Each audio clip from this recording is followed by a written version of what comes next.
Today, I want to talk about the work of composer John Powell, more specifically his work in How to Train Your Dragon. Now more than a decade old, it is still regarded as one of DreamWorks' best movies ever. If you're not familiar with John Powell, he's been involved in the scores of various movies such as Ants, Chicken Run, and Shrek. However, this was the first DreamWorks Animations film that he was at the helm for the entire score. And what we are in store for is an entire score that is sheer thematic brilliance. We're gonna take a look at some of the harmonic devices that John Powell used to take some of these themes and convert them for various applications throughout the film. But for an even deeper look into how these themes are used, particularly in relationship to the story, I want to point you to a video by Phoebe Kate. It was posted a little over 4 years ago now, and she did an absolutely brilliant job at explaining how these themes are intertwined amongst the story and how they relate to the film itself. Real quick before we move on, if you want to support the channel, the best way you can do that is by taking advantage of our 30% off sale using code MUSICTHEORY30, and go and check out the Intro to Piano course. There's a link in the description, check it out. Let's move on. Let's take a listen to the first of our two themes, and this is Hiccup's theme.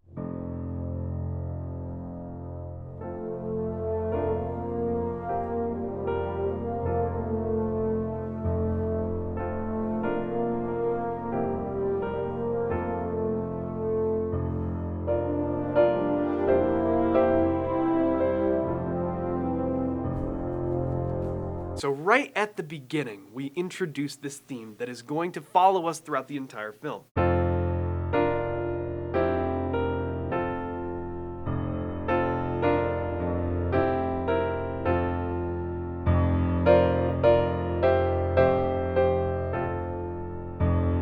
And it feels like we keep coming back to this, especially when talking about movies, but we utilize a pedal tone. And once again, a pedal tone is simply a bass note that is sustained even though the things above it may be shifting around. So as we see here, we're in F major, and the melody simply uses, it hovers around this diatonic 1, 4, 5, 1. It's really simple in its bases here.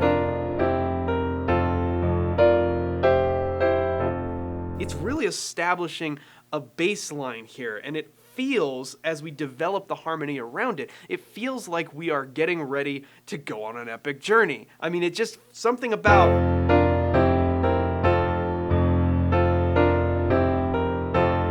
especially developing that.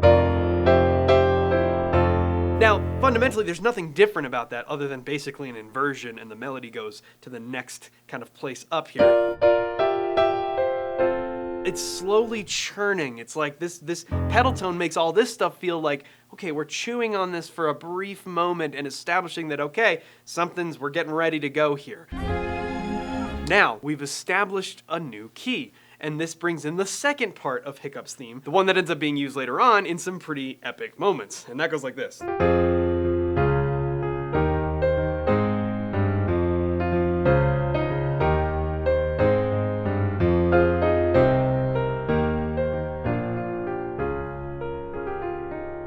Now here's what's so cool about these themes. As Phoebe Kate points out in her video, this particular theme shows up 31 times in the movie. This is a great demonstration of the brilliance of thematic writing in movie scores, and we've seen it in so many scores of the past. For decades, this is how movie composers have created themes that make you subconsciously remember parts of movies and can really aid in tying a movie together in the end. How to Train Your Dragon is perhaps one of the greatest examples of this, because Hiccup's theme is used, like Phoebe Kate says, 31 times throughout the film, and it ultimately comes together with the other half, which is Toothless's theme.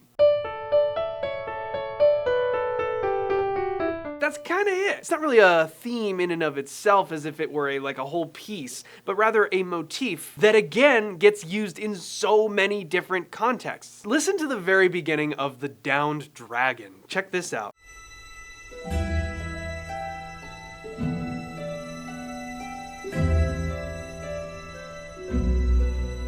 One usage of the theme is very clearly major.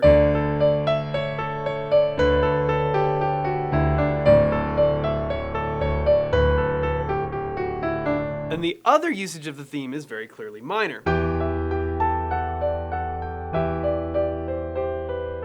And because it's slowed down so much, you almost wouldn't even realize that it is the same theme unless you were listening for it. But what it does do is it subconsciously tells your ear, oh yeah, no, this sounds familiar. I understand that this is about Toothless. I want you to notice something else about this, because it's not simply just taking a theme that's in a major key and making it now in a minor key. The first example I gave,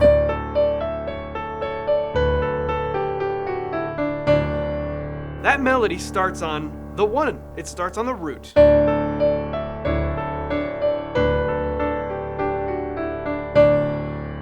Right? But when we put it into a minor context, listen to this. Listen to where that first note was.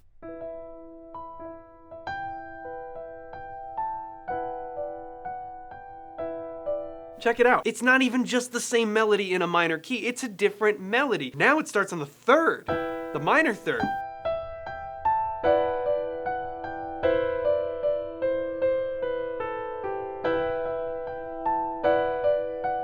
But we still realize that it's the same thing because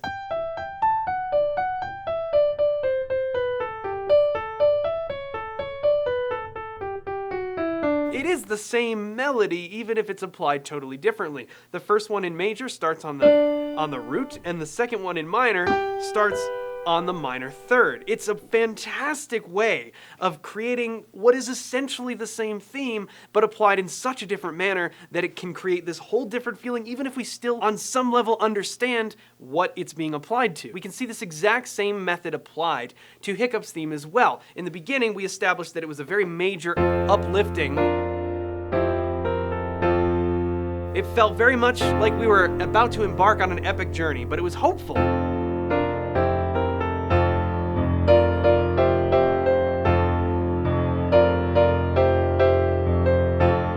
It's very positive, but we can take that as well and turn it into something that isn't.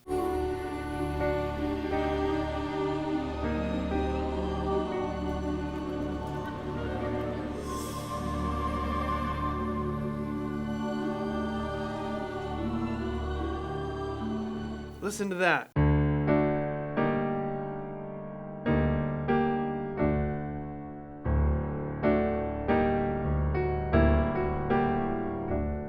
We didn't even just flip it minor. It has much more to do with the surrounding chords that we use, because if you look at this, that's a major chord. Yet somehow this sounds very mysterious and ominous and potentially negative, potentially minor feeling, but it's major. It's just a major triad, which if you recall in the beginning, that's exactly what it starts as. However, watch this second chord. Instead of, if this was just going to be the original theme, okay, let's play the original theme in the key of D.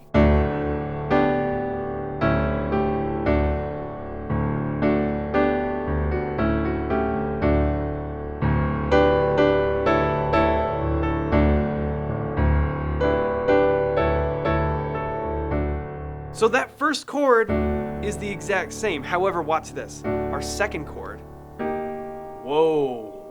Now we're playing with this pedal tone triad thing, okay? And one of the really cool things about using a pedal tone is it frees you up to play with the harmony in the top portion, maybe the right hand or maybe the other parts of the orchestra, however it is that you're writing it. But watch what it sounds like when we start just playing around with triads.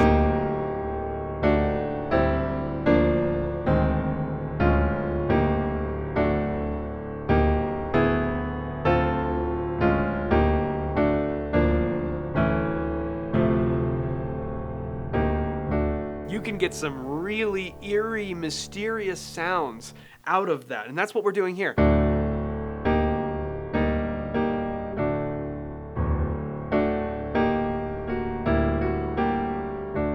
Rather than giving us this positive 4 chord over the pedal, now it's a flat 2 chord, which creates this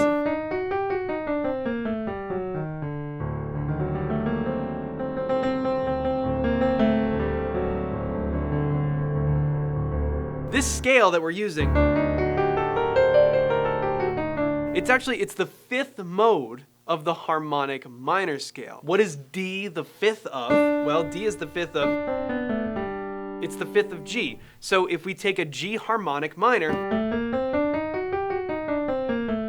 play that from D, we get that. What is that? Well, we call that the Phrygian dominant scale. Very close to Phrygian.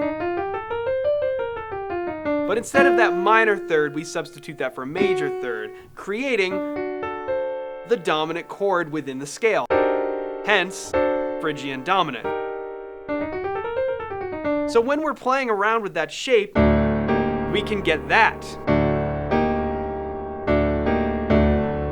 It's a really ambiguous, in some ways a little bit ominous of a sound. It's not truly minor, because this is just a major chord, and that's how we're hearing it applied here. But the usage of that Phrygian dominant sound, especially that E flat over D, that creates a really, oh boy, what's gonna happen here? And it's a brilliant usage of the theme in a completely different context, where we still recognize what it is, we can hear it, even if it's subconscious, but it's applied in a different way that gives us a totally different feeling. So we have these two themes being developed and used in many different contexts throughout the film. And again, thanks to Phoebe Cates' in-depth analysis, we know that Hiccup's theme is used 31 times and Toothless's theme is used 28 times. All of these are maybe applied a little bit differently. Maybe the harmony is changed up just a bit to give us a slightly different feeling depending on what's going on in the story. And of course, they culminate into Test Drive. This is the moment in the story where the characters of Hiccup and Toothless finally figure out how to work together and how to become one. It is perhaps one of the most epic moments in any movie ever. So we're establishing this D as a basis. Now here's Toothless's theme. Okay there, bud. We're gonna take this nice and slow. Here we go. Oh, here we go. Position 3. No, 4.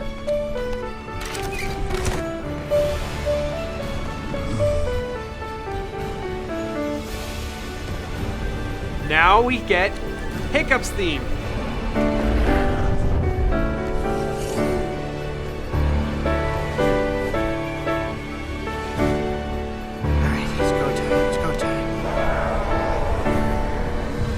Second part of Hiccup's theme. Come on, buddy. Come on, buddy.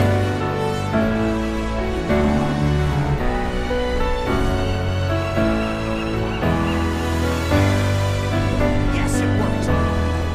Right? Oh, this is amazing. Now check this out. Chi-Chi, stop! Here we go. We're gonna crash, right? And all of a sudden the themes go away. The harmony goes to this totally ambiguous thing. We don't know what's going on, but it's chaos, right? And that's what we hear.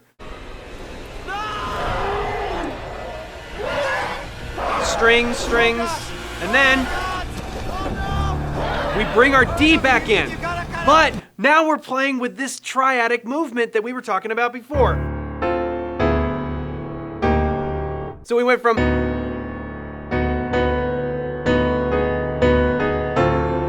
check that out. So we're using this pedal tone and we're just playing around with a lot of different triads that create dissonance over that root to create this chaotic motion of crashing. And then we start getting hooked back in and here we go. Ready? Not only, oh my God.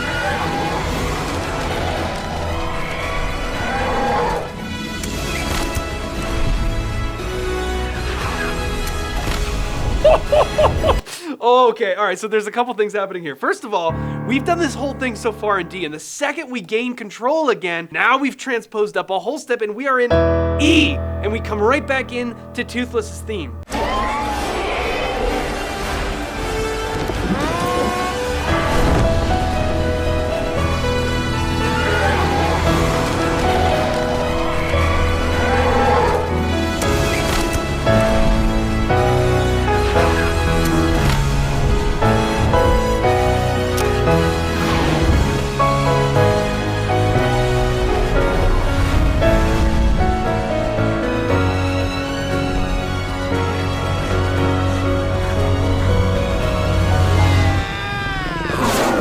what a brilliant melding of those two themes together. But it goes even deeper, and I want you to check this out because there is some really, really incredible thoughtfulness that went into how that switch happened. When we're bouncing back and forth from Toothless's theme to Hiccup's theme and back and forth again, we see different things happening on the screen, and I think it's really, really incredible how these two are worked together. Watch this. All right, it's go time. It's go time.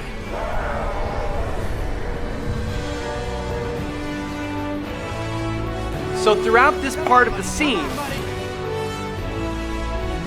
Hiccup is focused very much on his control using the foot actuator for the fin. Yes, it worked. Right? Yes, it worked. He's controlling this thing, and he's saying, I need to do this, and yet he doesn't quite have a hold of it yet. They're running into rocks, they're doing this kind of stuff, right? It's not perfect yet. And still here, we're hearing Hiccup's theme. He's the one who's trying to be in control here. Yeah, I'm on it. Position 4. 3. Still changing all the positions, trying to say, okay, let's do this, and eventually it leads to falling off. This is amazing! The wind in my cheat sheet! Stop! This whole thing is propped up on having his cheat sheet for the positioning of the fin. While he's in control of that fin, we're hearing his theme. They're falling, and finally he gets himself hooked back in. Now watch this.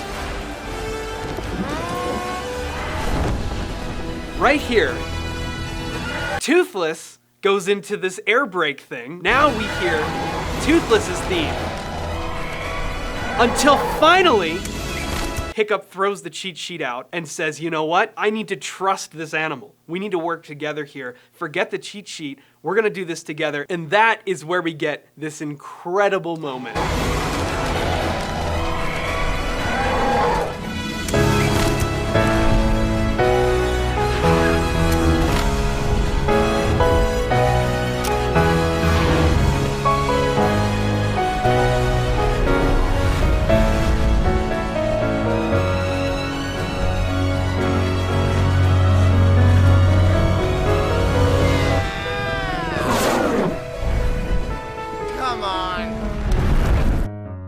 This whole film is a masterclass in thematic writing, and John Powell absolutely crushed it. I mean, this is, I think, one of the most well-loved DreamWorks scores, maybe ever. And we can learn so much about thematic and cinematic writing from these examples. And if you don't feel like you're quite there yet to fully understand exactly what we're talking about with all of this harmony stuff, then maybe you might want to start just by getting this instrument together and learning how to play the piano at all. And that is why we created the Intro to Piano course. It is the absolute best way that you can start from not having played this instrument before at all to getting yourself a toolkit that you'll be able to develop and eventually be able to play anything you want, including playing along with stuff like this. It's available for 30% off using code MUSICTHEORY30. There's a link down in the description, and it is the best way that you can support the channel because the reality is most of the stuff that we talk about gets claimed, so not only can you take advantage of the incredibly easy to follow and clearly explained piano course that we have available, but you're also supporting the channel in the process, and I appreciate that so much. It enables us to continue doing what we love to do, which is providing content for you guys. So if you get a chance, check it out, link in the description. Thank you for watching this video. Let me know what you thought of this score in the comments below, and if there's other scores that you would like me to cover in the future. Thanks for watching this video, and we will see you in the next one.